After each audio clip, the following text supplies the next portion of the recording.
Welcome to my channel. Today's story is a chilling one that left even the most seasoned investigators shaken. It's about the unthinkable, the betrayal of a mother's duty to protect.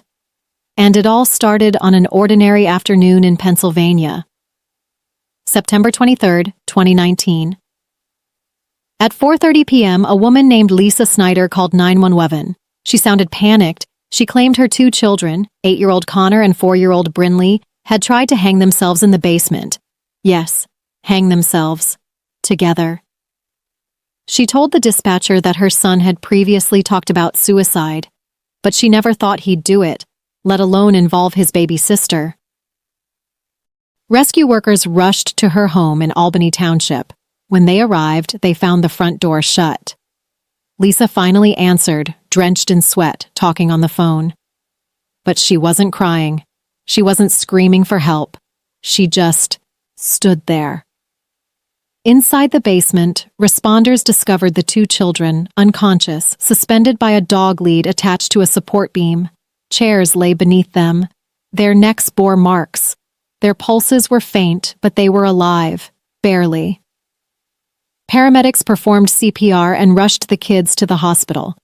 But even as her children clung to life, Lisa didn't ask questions. She didn't rush after them. She just stayed behind. When told she couldn't visit them in the ICU, she shrugged and went home. It wasn't long before both children were gone. On September 26th, just 3 days later, Conner and Brinley were pronounced dead. Their brains had been deprived of oxygen too long. First Brinley, then Conner, both lost within an hour of each other. And what began as a suspected double suicide quickly unraveled into something much darker. Let's go back a bit. Lisa Snyder was 32 years old. She had 3 children, her teenage son Owen, and the 2 younger kids, Conner and Brinley. Conner was a bright, energetic boy who loved rocks, minerals, and video games. He had a speech delay and some coordination issues, but he was kind, curious, and adored his little sister. Brinley was just 4. She loved Disney princesses and dreamed of wearing a princess dress. Her smile was radiant. She and Conner were inseparable. Lisa, meanwhile, painted a different picture. To friends and authorities, she claimed her son was severely bullied, that he hated school, that he was suicidal, and had lost a dramatic amount of weight trying to please his peers. She even said he had attempted suicide weeks earlier and had been under psychiatric care. But when police spoke to teachers, classmates, and school counselors, a very different truth emerged. Conner was well-liked. No bullying, no depression. He was playful and sweet. His teachers adored him. His friends said he was always smiling. There was no record of suicide attempts, no therapist, no signs of abuse until that day in the basement. So why was Lisa trying so hard to build this tragic narrative? The answer may lie in the evidence. Police uncovered internet searches from Lisa's phone, searches that would turn anyone cold. She had Googled phrases like, how to hang someone, how long does it take to die from strangulation, and watched episodes of crime shows like I Almost Got Away with It. There were also searches about carbon monoxide and painless methods of death.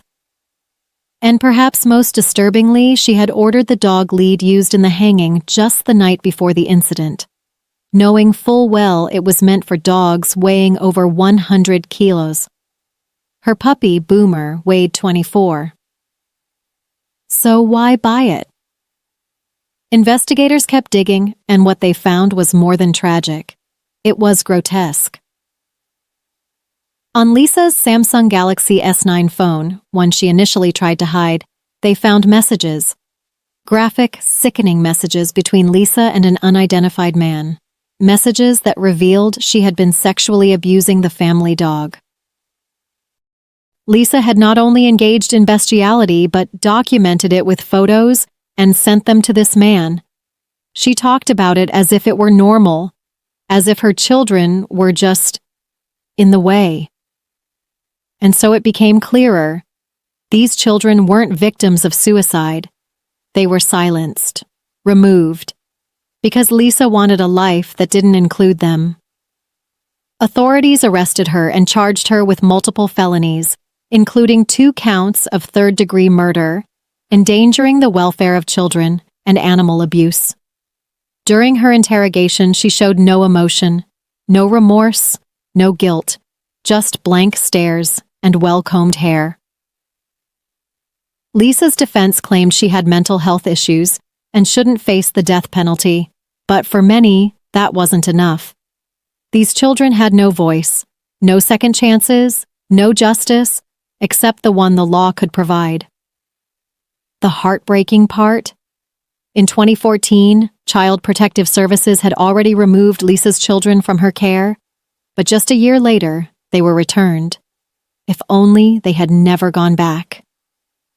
In the end, the truth was undeniable. Lisa Snyder, the mother of 3, had orchestrated the deaths of her 2 youngest children and then fabricated a story to cover it up. And behind that lie was a life full of secrecy, abuse, and unspeakable betrayal. As the community mourned, as investigators pieced together the final hours of Conner and Brinley's lives, one question haunted everyone. How could a mother do this? And what signs did we miss? Detailed safety tips. Protecting children and recognizing hidden danger at home. 1. Trust your instincts, not appearances. Even when parents or guardians seem normal on the surface, trust your instincts if something feels off. Children who appear withdrawn, fearful, or overly obedient around adults may be silently asking for help. 2. Watch for changes in children's behavior. Sudden changes like isolation, sudden weight loss, fearfulness, loss of speech skills, or regression in behavior, acting younger than their age, can be silent alarms that something terrible is happening at home. 3. Listen to what children say and what they don't. Children may not directly say they're being harmed, but they often leave subtle clues, fearful comments, talking about bad secrets, sudden fears of specific people, or even creating stories about other kids that mirror their own experience. 4. Physical disabilities make children more vulnerable. Children with speech delays, coordination issues, or disabilities are at even greater risk because abusers may believe they won't tell or won't be believed. If a vulnerable child seems unusually quiet or fearful, act immediately. 5. Monitor mental health claims carefully. Be cautious when adults repeatedly claim a child is suicidal or mentally unstable, without evidence from doctors or therapists. Manipulative abusers often fabricate stories about a child's mental health to cover their own abuse or neglect. 6. Pay attention to the home environment. An environment of constant chaos, secrecy, unexplained injuries, or children being out of sight too often, especially locked away in basements, garages, or isolated rooms, is a major red flag. 7. Don't assume protective services got it right.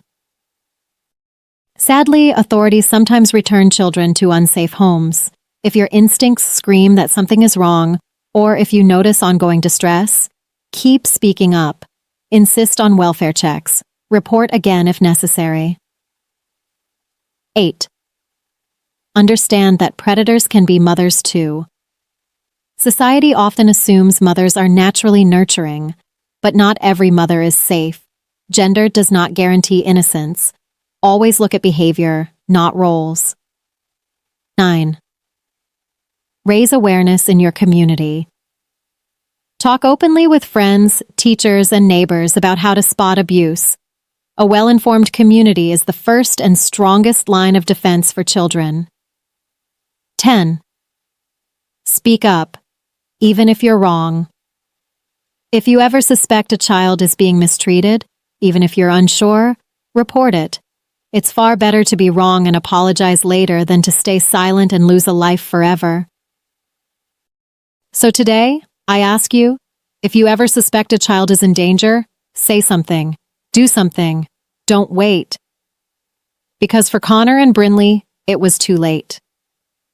Please take a moment to remember them, to remember their joy, their laughter, their dreams. Thank you for watching. If you found this video informative, please subscribe for more stories that matter and share this one to raise awareness. Stay safe and take care of one another.